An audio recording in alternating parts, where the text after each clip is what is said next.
I think we found the best booth at CES 2018. It is the Ford booth here in North Hall at the Las Vegas Convention Center. You're watching live continuing coverage on BeTerrific of CES 2018, and we are an official media partner. You are the Terrifics. You make BeTerrific special at BeTerrific TV on all social media. One housekeeping note.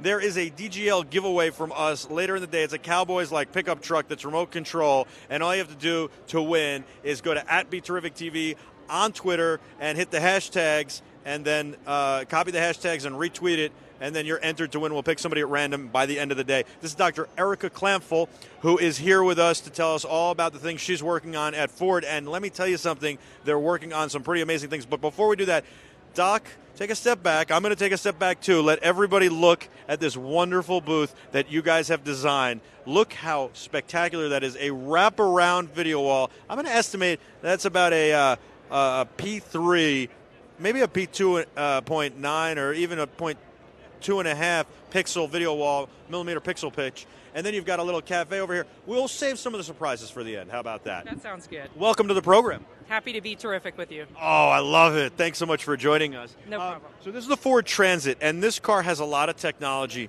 packed in it because this car not only works on some autonomous features, but it also works to help pedestrians stay clear of it and also bicyclists. Yeah, so we were doing some work with Virginia Tech, trying to understand how humans interface with autonomous vehicles. So you might have seen some press on that where the driver dressed up as a seat to kind of blend into the seat. So people would think that there was no driver in there. So there's a lot we can test ahead of actually AVs being on the road. And we were looking really at design cues of lights and how you actually can use lights to indicate certain things. So if there's no driver, you don't get the head nod or the yes, right? So we were testing some design cues. What you're talking about over here is really looking at helping promote bike safety as we think of V to X, where X can be anything. One of the anythings is bikes. So how do we help with bike safety by helping identify if anybody's being buzzed by a bike or give warnings so that, we can help promote bike safety. So these bikes have basically dongles on top that communicate with this Ford vehicle and presumably Ford vehicles in the future, so that not only does the bike, maybe the guy on the bike or the gal on the bike know maybe to steer clear of the car, but also the car knows to steer clear of the biker. Exactly. Yeah. And this is great. Now, I think from what I understand from what you do at Ford is you don't necessarily do the engineering work. You tell Ford what are the things they need to be thinking about and what are the things that they need to be doing and planning for to make autonomous vehicles safer and better for everyone on the roads and on the sidewalks. Yeah, so I run a human-centered design lab in Palo Alto called Greenfield Labs. Sounds amazing. It is amazing. My team's amazing. And so we're really looking at incubating new business ideas and services for Ford Smart Mobility. That's one of the things we do. We also are looking at what is the future of AVs? How do we look at things from a human perspective? What are the services that people need around both moving themselves around and moving goods around? Awesome.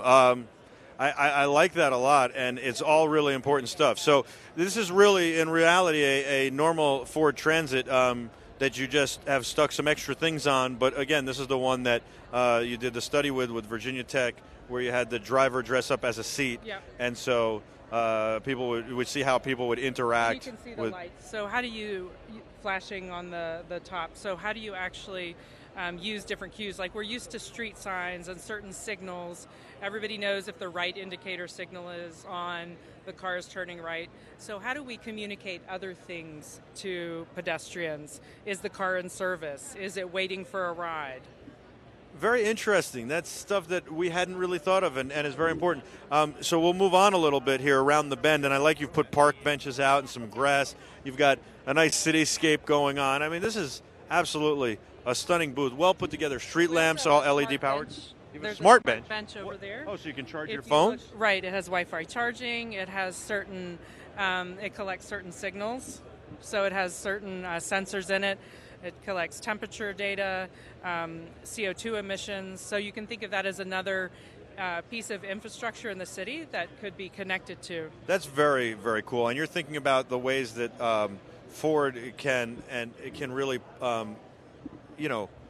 look at the landscape and the infrastructure and say what's needed here, here, and here to make autonomous vehicles safer, and not only autonomous vehicles, just the landscape in general. By the way, I do feel like we're walking in the park. This is very nice, especially at CES with all the chaos. CES, yes. It's very serene. I don't know how you're doing it, but it's phenomenal. Yeah, it's nice actually this year to have benches to sit on, so I was all about the smart bench.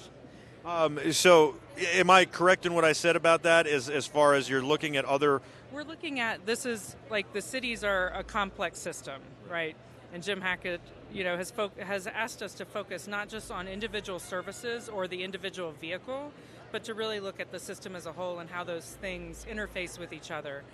The smart bench is an example of infrastructure that can be connected and can provide Wi-Fi charging, can help the cities know what their emissions are in different microclimates. Very, very important stuff. And then, of course, when you talk about autonomous vehicles, when you talk about all this stuff, it's not as important to have the focus be on the car. And I know that that's what you guys are saying, because this could be a Ford Explorer or a Ford Fusion, or it could be a Ford Focus, or it could be a Ford Transit.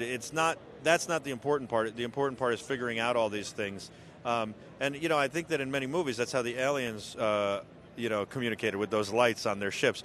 But in China, that's how they do it with the planes when they land, especially international planes. I noticed that by being on a plane when I landed, that they use all these lighting systems that we don't use in the United States on the back of a car. A car drives and kind of has all these lights that tell them, just like that, what to do. All right, so this is an autonomous vehicle from Ford. This is what you use to do the Domino's delivery test, the autonomous delivery tests. How did that go, and what do we learn from it? And tell me about this. You got it. So showing you right now.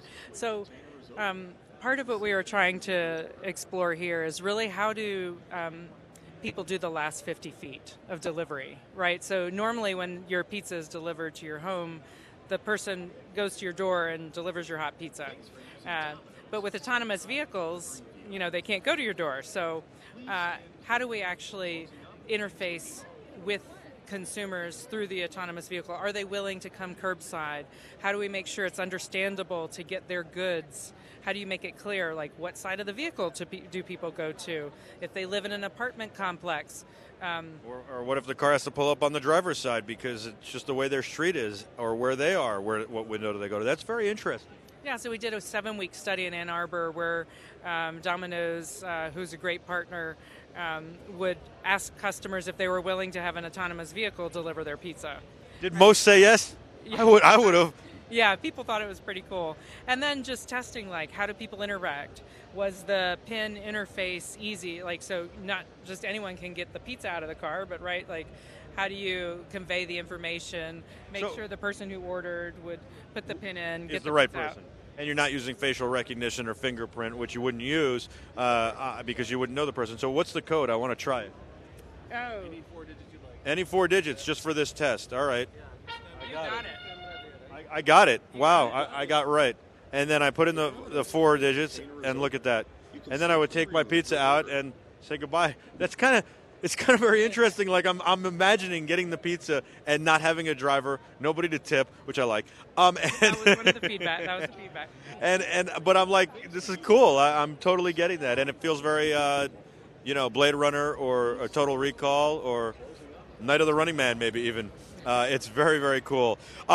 All right, so you've got some really cool stuff, and I want to say one of the things I love about Ford is you guys really continue to innovate. You look forward all the time, and you also sponsor Ken Block through his Gymkhana series. And if you have not seen these videos yet, you have to. Gymkhana is unbelievable. Let me tell you about Gymkhana. He takes a Ford Focus or Fiesta, and he soups the thing up, and he can turn this car around on a dime. Literally a dime, and he does all these obstacle courses. It's so fun to watch. Go to YouTube and check out Ken Block Gymkhana. You'll see what I'm talking about.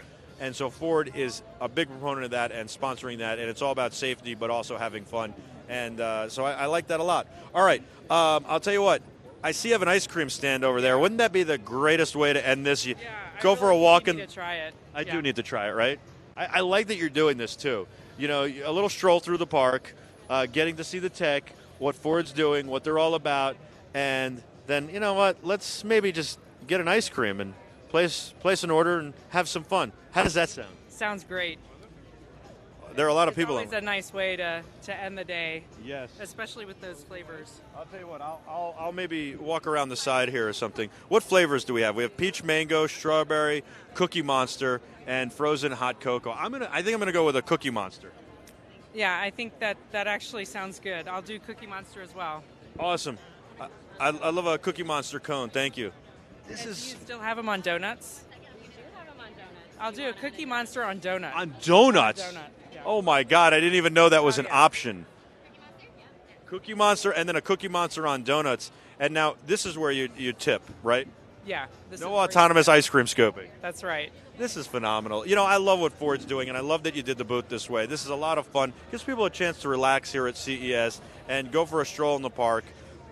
And I think it helps show, like, what a city environment could be like if it was focused on humans. And I like showing off the future, and I like that it's not so much about a sales, but you guys have done a first-class job here. You really have. You should really, I want to tip my hat to you guys. Thank you. Without a doubt, I feel this is so far the best booth I've seen, and I've seen a lot so far. Haven't seen them all, but I want to say this is going to be up there at the end of CES. Well, I'm glad we could be terrific here with you. I'm glad you could too. How did you get to Ford? I actually got to Ford right out of graduate school. You've been there for a while then? Yeah, since 2000. Wow. Yeah. Very cool. And is this a lifelong dream to work with Ford, or? Actually, I'm not a car person, but I love the company. I love what the company stands for and being a part of that. And so that's what I've been doing at Ford, helping with sustainability, helping in different... Oh, that looks like a good Cookie Monster. Wow. Wow. All right. And so you like about the sustainability? Yeah, and just being a part of transforming now an industry, being a part of the process. You know, Ford is the company that transformed the automobile industry. It transformed the nation because of the automobile industry. And, you know, of course, the assembly line. And now it's continuing to innovate and transform, and I like that. I like what Ford's about. I really do. I like what I'm seeing here. And I like that you guys really are focused on the future and on innovation. And not just the ice cream. And not just the ice cream. Come for the ice cream. I didn't just come for the ice cream. So are we really getting a donut with ice cream? Where is that? Is that a Detroit thing? I have not had that in Detroit. I'll swap with you if you really want to try the Cookie Monster on donut. I think I'm going to go with this and let you have the donut, but because it's going to be too messy for me. I don't know how I'd eat that. I'm not doing that while we're videoing. Oh, you're not? Oh, wow. Look at that. Do you see that? I might have to trade. Yeah, I'll trade with you. Well, I can't. Especially on camera. Oh, especially on camera. Then later take it back. There you go. No givebacks. All right, here we go. I'm going to taste this and then say goodbye to you, the Terrifics, until just later. We're going to be back with a whole lot more right after this. Stay with us. Your live continuing coverage of CES 2018 right here in Las Vegas. She's Dr. Erica. I'm Michael, and you are the Terrifics. You make BeTerrific special. Don't go anywhere.